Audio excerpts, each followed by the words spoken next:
Welcome, everybody. I'm Devin Patrick Hughes, Music Director, Conductor of the Arapahoe Philharmonic. We are really excited for this Tuesday's MusicConnects Series to have one of our old friends at the Arapahoe Phil. He won the Gordon T. Parks Concerto competition just a few seasons ago, performed with us on saxophone. Nicholas May. Welcome, Nick. We just wanted to check in with you. You put a really exquisite program for us tonight, but I just wanted to check in and see how you're doing. Oh, hey, thank you so much. It means a lot to me, and I really appreciate the support with this. Everything's going pretty well. I mean, as well as everything can be, with the current, Corona mess, that kind of stuff. But I mean, as far as things are going, I really don't have that many complaints. Luckily, I wasn't hit as hard as I know a lot of people were, with all the furloughing and all that kind of stuff. But yeah, no, I've been doing pretty good. What about yourself? I've been doing great. You're keeping really busy. So you've got the TCB saxophone quartet you've played in for a while. You've got a recording coming out at some point on Orpheus Classical that I'm hoping once that comes out, we can help you to share that, get the word out there. You've also got a really incredible recording that's already out there on Apple Music, Amazon Music, called Tone Studies, the saxophone music of David Maslanka. So you're clearly quite busy. Are there any upcoming projects you want to share with us? And I also, before I ask that question, I should say Nick and I are both available on both Facebook Live and YouTube Live to answer any questions. So let us know you're there, share this concert, and feel free to ask any questions, which we'll try to answer. Yeah, so so actually, it's funny that you bring up the Orpheus contract, because I literally just signed that and sent that in this morning. So congratulations. So that's kind of like the highlight of everything going on right now. So as of right now, we're looking to release that probably a year from now. Send in everything. Probably everything's due around April-ish 2021. And as of right now, I think the program's going to be the Franck Violin Sonata. Wow, and then nice. either the Beethoven Kreutzer, which is kind of, it's very challenging, or my pianist and I were talking about doing actually a student of Franck's, Guillaume Lequeux, which, no offense, no one's ever heard of him. Nice, that's great. He died when he was 20 or something like that. But his music is just super beautiful. So I don't know which route we're gonna go as far as the other pieces, but that's definitely in the works. What else? I mean, you've probably, some of the Caprices are on, or one of the Caprices is on this program tonight. So I've been kind of busy writing those when I've had free time. And so I've been taking kind of a little break in between writing them, but I think probably, maybe in a month or so when life kind of frees up a little bit, may try and write some more, see what happens, may not, I don't know. But yeah. That's great. So, and you're in such high demand, especially during the COVID days, which is fantastic. And I think part of the reason people are going to see in just a couple minutes here, as a saxophonist, it's related to the clarinet instrument family, and you play a couple different saxophones, I understand. But you're involved in creating or performing a lot of transcriptions of music that most people know, like the Franck Sonata you mentioned. Tonight we're going to hear the Bach famous Chaconne from the Partita No. 2 in D minor that almost everybody and their moms have performed across time. We're going to hear one of your originally composed Caprices in 2020. Just in April, I believe you composed this. And then we're going to hear the Tchaikovsky last movement of the Violin Concerto, which is one of the greatest violin concertos in the world. So we're starting with the Bach Chaconne. It's BWV 1004 for all the musicologists out there. This is a time, we don't know exactly when this was composed. Is it around 1717 to 1723? But this was a time when Bach was not in the good graces of his current patron, the Duke of Weimar. Tensions got to the boiling point where the Duke actually placed Bach under house arrest, and he was finally released with an unfavorable discharge. to Curtin, where he found this really awesome Prince Leopold who played a bunch of instruments, who provided Bach with a 17-piece orchestra to where he would write a lot of his Brandenburg Concerti, and of course these great sonatas and violin partitas. This partita, this chaconne, comes from the last movement of his second partita. This has been transcribed for guitar, cello, lute, viola by people like Busoni. There's a great orchestral arrangement by Joachim Raff around 1880s that was made, that I've actually performed a couple of times. Brahms wrote a left-hand piano arrangement of this, and I found this great quote that Brahms talked about this piece that you're about to play. Bach writes a whole world of the deepest thoughts and most powerful feelings. If I could have written such a piece, the excess of excitement and earth-shattering experience would have driven me mad. So that's the Brahms, who I believe one of the greatest composers, wrote that about Bach. So can you talk about how you brought this piece to life, and kind of what it means musically to you, not just as a saxophonist, but as a musician? Okay. So yeah, one other thing that when I was researching this that I found really interesting is that there are hidden, like, his own chorales are hidden and embedded within it, right? Because of course it's Bach. What else would you do, right?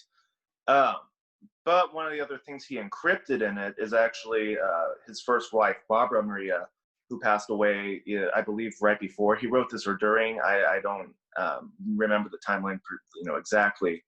But the first two measures of the actual partita, the first movement, the Allemande, first measure, if you do all the, convert the notes into numbers and numbers into the alphabet correspondent, first measure is Bach, second measure is Maria.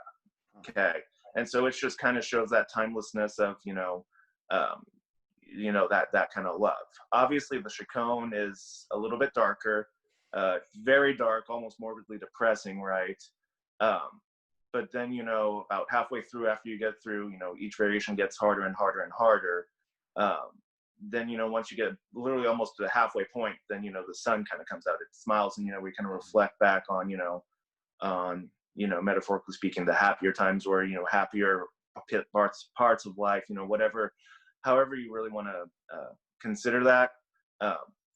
And then, for the second third, we go into D major, obviously a lot more happier. And then we kind of return back to the D minor, but it's not the same morbid, depressed, death and despair kind of D minor as the first D minor. It's more of a reflective, in a way, like this happened, and kind of coming to terms with it, if that, whatever that catastrophic event is, right? And I believe, to quote, I think Joshua Bell, like, something about this is one of the hardest solo repertoire pieces there is, right? And it's basically you're climbing the Mount Everest of violin pieces, right? So, it's very hard, okay? But I started playing this probably about 2 years ago, I believe, or started working on it 2 years ago, right when I graduated with my master's degree. Went to Germany for the summer, came back, and then in the meantime I was setting up kind of performances around the country, traveling, doing guest artists, masterclass kind of things. And so when I was looking at what to program or what to use as my traveling program, I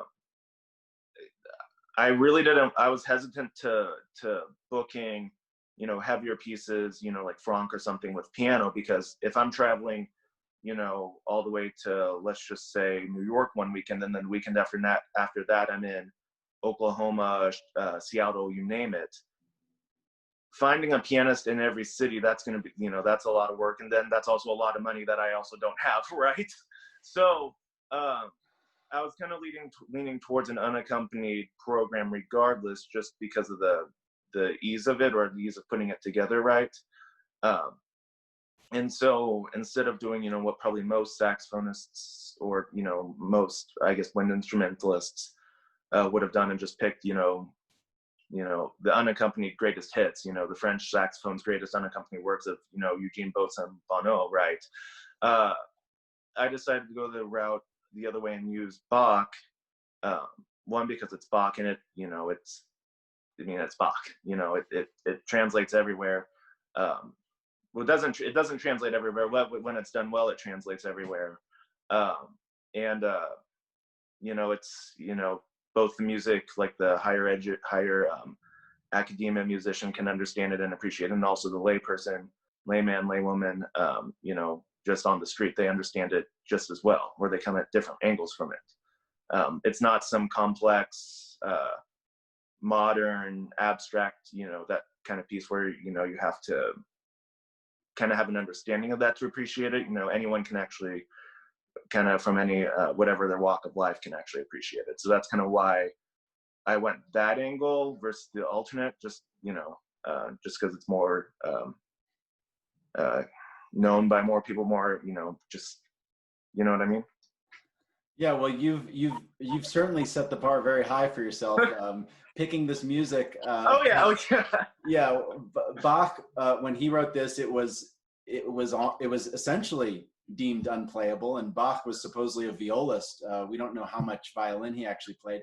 And then, when we get to the end of your program, people are going to see the Tchaikovsky Violin Concerto, which was also deemed unplayable by one of the great violinists of the day, Leopold Auer. It eventually got into the repertoire. And then, of course, your music is not a walk in the park either. So with that, we'll check back in with Nick, but let's get right into the Bach Chaconne.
Well, that was incredible, and that's just you brought to life some of the best music that ever has been or probably ever will be written. So the next music actually was written just a couple of months ago. I understand you used Paganini as a model for this from his 24 Caprices. Yeah, I mean, when I say used, I mean I would argue loosely in the sense that okay, more as a aesthetic instead of physically or specifically, if that makes sense. There are some caprices that are actually more actually like stolen from his ideas more than others. This one, I believe, I actually stole more of. If you listen to Vieuxtemps' Viola Capriccio, this actually, they're in the same key and they almost actually sound the same. So I kind of just used the essence of the Paganini Caprices, and then, you know, more or less stole from different era, different romantic composers. Like there's one that I basically ripped off Tchaikovsky. Um, you know, it's just that, you know, so it's not really just Paganini, but kind of just the idea of, okay, these are all very virtuosic, but at the same time, these are all melodic. Because, you know, in my opinion, I mean, you know, as much as everyone loves everyone's famous saxophone caprices that no one's ever heard of, right? They all tend to be more towards that, kind of modern, kind of conceptual, kind of composition style where they're more, you know, esoteric in the sense that they're not a plain simple melody that, you know, goes through all the different keys in C major versus, you know, I mean, that's basically what Paganini does. He takes one idea, okay, let's go around the circle of fifths, bada bing, bada boom, there we go, right? I mean, more or less, right? Granted, this idea is usually a very virtuosic idea, but if you had to summarize the caprices in one sentence, it's one virtuosic idea, you know, go chromatically in and out, and then that's basically it in, you know, 2 minutes or less, right? Yeah. Yeah. So that's kind of where I was aiming towards with these. And actually the first one that started it all, I kind of did it by accident, more or less. I was actually transcribing I believe a Branford Marsalis jazz solo, and the first idea, just came out, and one of the common things with that a lot of musicians do when you're transcribing is, okay, you take one pattern or one melodic cell kind of thing that you like, take it through different keys, so so you practice it and you get it and all that kind of stuff. Well, when I was messing around with it, I was like, oh, this would actually be kind of a fun little idea, and it just kept getting longer and longer and longer as I kept kind of adding on to it. So then eventually just added up being a whole caprice. I was like, okay, might as well just put slap a name on it. Why not, and leave it as it is. I wasn't actually planning on, doing a whole set or anything, as ambitious as that. And then when I posted it, because I just posted it online for free, just for, the community to have just for free music and whatnot during kind of the dark time of the lockdown when it first happened. And then, there was I got a lot of support from it, and people just said, okay, keep writing. So then I just kept writing, and then miraculously I ended up with 8 decent caprices, I guess, or decent enough to publish. And then a lot of bad drafts, but we won't talk about those. But no composer in history has ever had bad drafts, right? No, never. So we're gonna share how, if people want to get this music, where else they can go, like if they want to get the sheet music. I assume there's a place to get that, but we'll. Yeah, so if you want to go to www.nicholasmaysaxophone.com/store, you can purchase the score for the caprices there. It's in a PDF form. If you want a special printed, nice spiral bound booklet form of it, just send me an email or a message, and I can work that out with you. But that's how you can get a hold of them. Great. So here it is, and we're going to share that link below. But here is the Caprice number 6 from Nicholas May's 8 Caprices, world premiere, virtual premiere event. Here we go.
That was really wonderful, and it's so awesome when we can have new music performed, not only new music but by the performer, like they did it in the good old compositional times.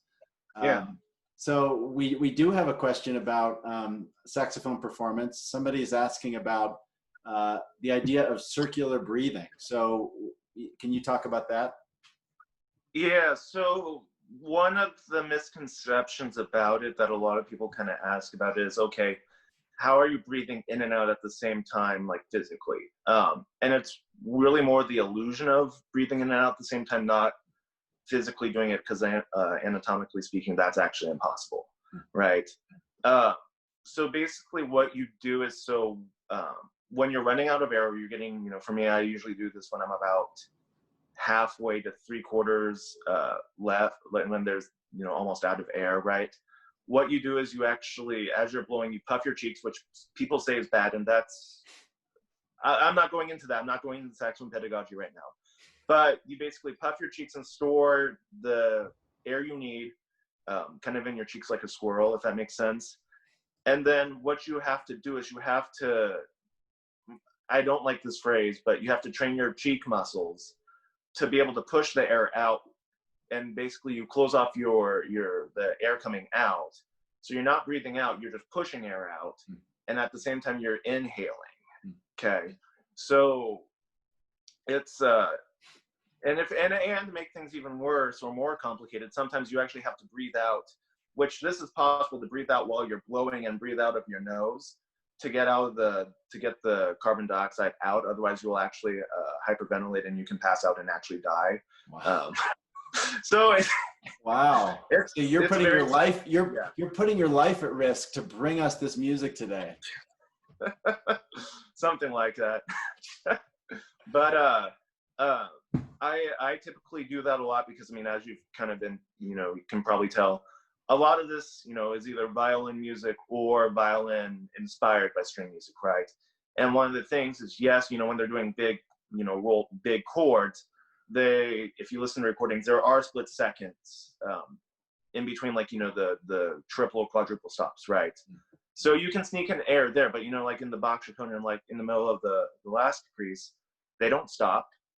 They don't have to breathe. They get to breathe, they get to breathe, and, the whole time. And so kind of my goal when I'm doing these sort of pieces is I want to emulate them as close as possible. And unfortunately, that also means, okay, my breathing is more or less exclusively circular breathing these whole times, just because I do think it loses part of the effect of, the Bach CHACONNE, with breaths every 8 measures versus it's just one continuous line. Well, luckily, the last piece you're playing is a transcription of a concerto, which for most of our listeners will probably know that a concerto is violin with orchestra, or Brahms would have said violin against orchestra. So you have orchestral interludes, which here are represented by Olga Shupiaskaya, your accompanist and pianist. So she's going to be playing the orchestral transcription. So you'll have plenty of breaks, if you will. This concerto, like the Bach, was deemed unplayable. One of the top violinists of the day, Leopold Auer, who many violinists today have his violin method, which is still used in some forms from many violin teachers, basically deemed it unplayable. This was written from 1878 to 1881. It was at a very difficult, well, what times in Tchaikovsky's life weren't difficult, but it was in the wake of a disastrous marriage that Tchaikovsky thought he had to enter into to satisfy society's expectation that a famous composer would be a straight man, which he wasn't. The marriage with Antonina Miliukova was a disaster. It lasted 3 months. Tchaikovsky tried to commit suicide. He tried to divorce her, and in response to that, she moved into a flat above his. So this was, but Tchaikovsky responded to this with hope and with triumph. And he, in the wake of this, he wrote the 4th Symphony, and he wrote in the course of about 10 days, he sketched out the violin concerto.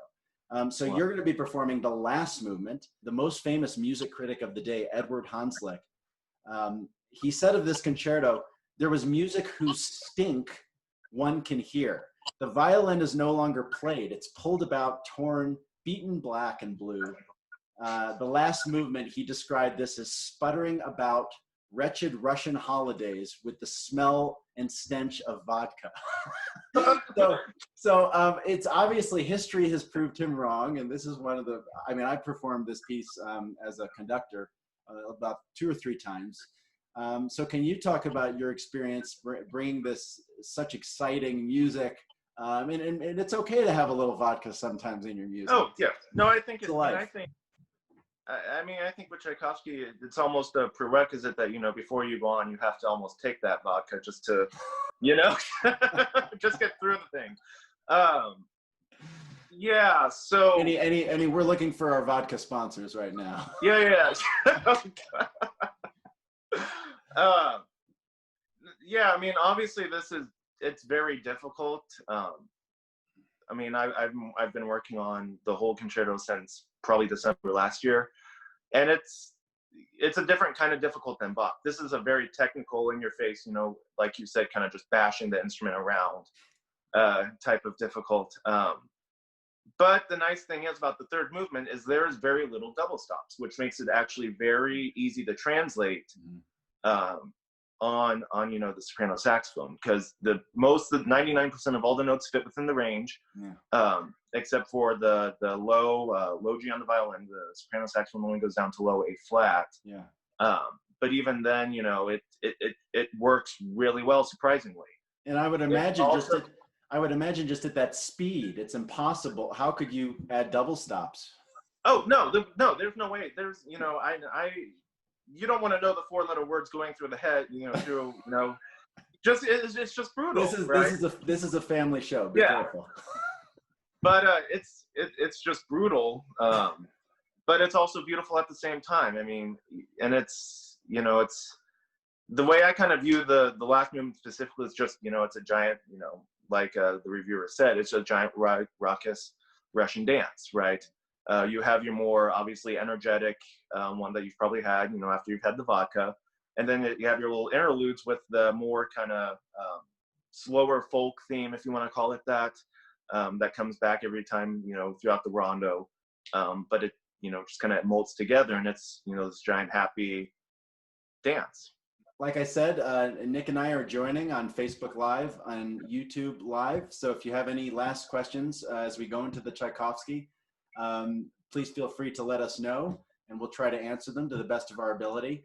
The Arapahoe Philharmonic is going into just the final stretch, just a couple days left in our spring fundraising campaign.